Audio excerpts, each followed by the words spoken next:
প্রিয় শিক্ষার্থীরা, আসসালামু আলাইকুম। আজকে আমরা উচ্চতর গণিতের 14 অধ্যায়ের সম্ভাবনা অধ্যায়ের আরেকটি টাভিত্তিক গুরুত্বপূর্ণ সৃজনশীল প্রশ্ন নিয়ে আলোচনা করব। তোমরা যদি ভিডিওটি মনোযোগ দিয়ে দেখো, আশা করা যায় সম্ভাবনা অধ্যায় নিয়ে আর কোনো সমস্যা থাকবে না। তাহলে শুরু করা যাক। দেখো, লেখা আছে একটি নিরপেক্ষ ছক্কা দুইবার নিক্ষেপ করা হলো। একটি নিরপেক্ষ ছক্কা ও একটি মুদ্রা একত্রে একবার নিক্ষেপ করা হলো।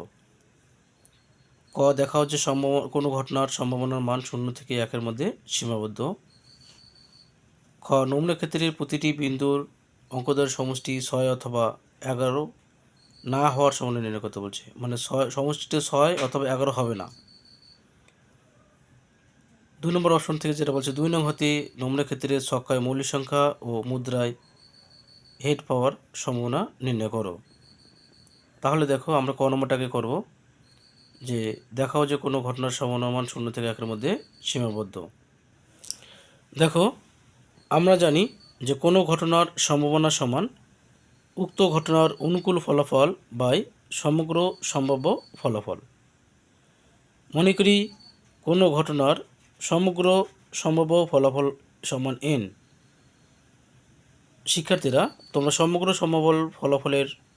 সম্ভাব্য ফলাফল কথাটা বদলে মোট নিম্নবিন্দুর সংখ্যা লিখতে পারবে, সমস্যা নেই।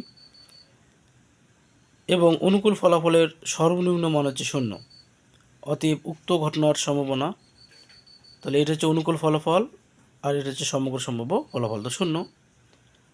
আবার ওই ঘটনার অনুকূল ফলাফলের সর্বোচ্চ মান হচ্ছে n, অতএব উক্ত ঘটনার সম্ভাবনা n/n, তাহলে 1।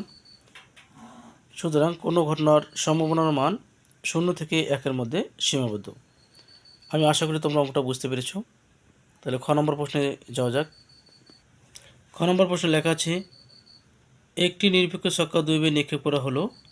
নিম্নক্ষেত্রে প্রতিটি নিম্নবিন্দুর অঙ্কদ্বয়ের সমষ্টি 6 অথবা 11 না হওয়ার সম্ভাবনা। তাহলে দেখো, আমরা অঙ্কটা কীভাবে করব, যে দুইবার ছক্কা নিক্ষেপের প্রবাবিলিটিটি নিম্নরূপ। একবার ছক্কা নিক্ষেপ করলে আমরা পাবো 1 2 3 4 5 6। আবার ওখান থেকে হবে, এখান থেকে 1 2 3 4 5 6, 2 থেকে বের হবে 1 2 3 4 5 6, 3 থেকে 1 2 3 4 5 6, এইভাবে 4 থেকে 1 2 3 4 5 6, 5 থেকে 1 2 3 4 5 6, 6 থেকে 1 4 2 3 4 5 6। প্রিয় শিক্ষার্থীরা, তোমাদের মাঝে এই যে এখানে তোমরা প্রায় ভুল করো। সিমিলার কন্টেন্ট, যেমন এটা 1 এটা 1, তার মাঝখানে কমা দিতে হবে এবং অবশ্যই প্রথম বন্ধনী ব্যবহার করতে হবে। আমরা এখান থেকে লিখব যে 1, 1, 1, 2, 1, 3, 1, 4, এভাবে 1 লিখে 1 পর্যন্ত 6 পর্যন্ত লিখব। আবার 2, 1, 2, 2, 2, 3, 2, 4, 2, 5, 2, 6।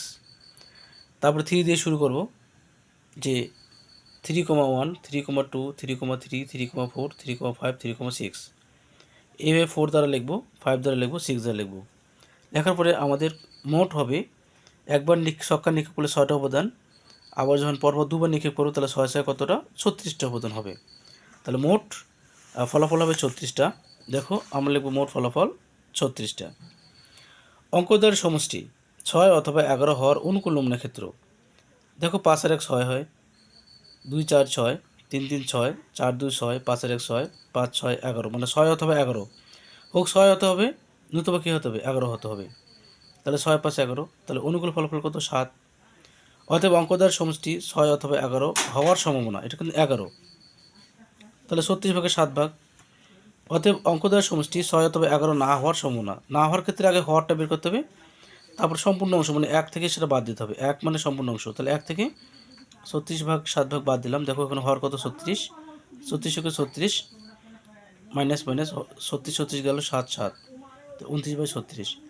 আমি আশা করি অঙ্কটা তোমরা বুঝতে পেরেছ। তাহলে গ নম্বর প্রশ্নে যাওয়া যাক। গ নম্বর প্রশ্নে লেখা আছে একটি নিরপেক্ষ ছক্কা ও একটি মুদ্রা দুইবার একত্রে একবার নিক্ষেপ করা হলো। প্রিয় শিক্ষার্থীরা, ছক্কাতে আমরা 6টা পাবো উপাদান, আর একটি মুদ্রা, তাহলে একটি মুদ্রা 2টা পাবো, তাহলে মোট উপাদান হবে 6 দুগুণে কত হয়, 12টা। বলছে 2 নং হতে নমুনা ক্ষেত্রের ছক্কায় মৌলিক সংখ্যা এবং ও মুদ্রায় হেড পাওয়ার সম্ভাবনা নির্ণয় করো। তাহলে অঙ্কটা শুরু করি। দেখো যে 2 নং হতে একটি নিরপেক্ষ ছক্কা ও একটি মুদ্রা নিক্ষেপ ঘটনার প্রবাবিলিটিটি নিম্নরূপ। ছক্কা নিক্ষেপ করলাম 1 2 3 4 5 6। 1 থেকে একটা মুদ্রা নিক্ষেপ করা হবে, তারপর হেড টেল। 2 থেকে হেড টেল। 3 থেকে হচ্ছে হেড টেল। 4 থেকে হচ্ছে আপনার হেড টেল। 5 থেকে হেড টেল। 6 থেকে হেড টেল। দেখো এখানে এক্ষেত্রে আমি কী লিখবো যে 1 এইচ, দেখো 1 এইচ 1 টি, 2 এইচ 2 টি, 3 এইচ 3 টি, 4 এইচ 4 টি, 5 এইচ 5 টি, 6 এইচ 6 টি। মোট ফলাফল হচ্ছে 12। ছক্কায় মৌলিক সংখ্যা এবং মুদ্রায় হেড পাওয়ার অনুকূল নমুনা ক্ষেত্র। ছক্কা মৌলিক থাকবে, মৌলিক কোনো 2, মুদ্রায় হেড আছে। আবার মৌলিক হচ্ছে 3, মুদ্রায় হেড আছে। মৌলিক হচ্ছে 5, মুদ্রায় হেড আছে।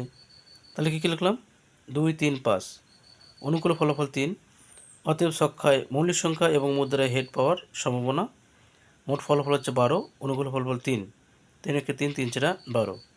শিক্ষার্থীরা তোমাদের একটা কথা বলেই রাখি যে এবং মানে 2টি শর্তে মানতে হবে। আমি আশা করি তোমরা অঙ্কটা বুঝতে পেরেছ। শেষ টাইপভিত্তিক কোশ্চেনটা দেখার আমন্ত্রণ জানিয়ে আজকে এ পর্যন্ত। আসসালামু আলাইকুম রহমতুল্লাহি ওয়া বারাকাতুহু।